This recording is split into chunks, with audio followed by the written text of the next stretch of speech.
Matapos ang tune-up game kontra sa LG Sakers na nanalo ang Gilas 81-86, nakakita ako ng magandang video from this channel. Thank you very much po. So habang pinapanood ko yung game as a triangle offense enjoyer, kitang-kita ko kagad na naka-triangle sila. And if kung bago ka dito, basically for years well documented yan na ako lang lagi gumagawa ng triangle offense related video sa YouTube dito sa Pilipinas. And I cover Ginebra's offense sa tiebreaker, and I've made several videos breaking down their offense. So basically, trust me bro. Anyway, itong video na to quick and dirty lang. Ipapakita ko lang sa inyo yung mga nagustuhan kong plays at yung mga plays na pwede natin i-expect na lagi nilang puntahan sa mga actual games na. Okay, ito yung vanilla triangle offense. Kung regular viewer ka, for sure rinding-rindi ka na dito. Anyway, 2 guard front, and then yung pinakaunang trigger pass, usually sa most basic form ng triangle, pass to the wing. Sabay corner fill yung pumasa. Now, triangle na to. This is your classic sideline triangle. Dito meron kang 3 options, 3 trigger points.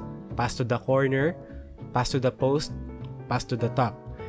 Ganito kapag pass to the post, magka-cut through yung nasa baseline, post ISO, then yung opposite big magfa-flash around 15 feet, pero minsan kini-clear out na lang talaga yan. Kapag pass to the corner, banana cut, and then empty side 2-man game na to. Now, napansin ko sa Gilas sa game na to, madalas silang pass to the top na nagiging pinch post, which is practically a 2-man game.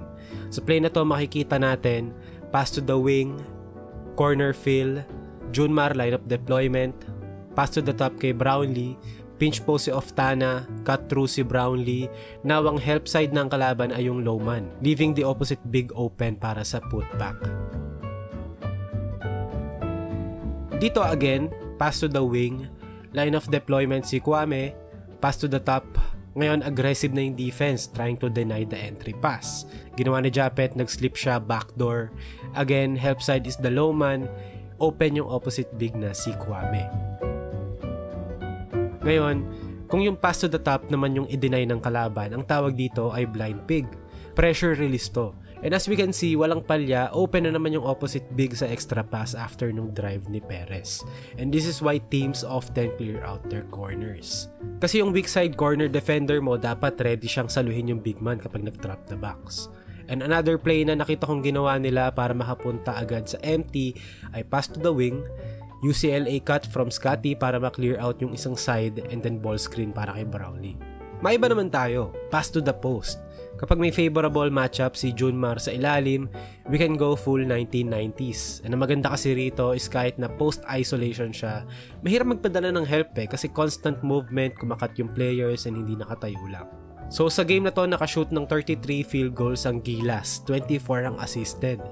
That's 72.7%, which is way better sa Gilas ng World Cup na parang around 56 to 60% ish lang.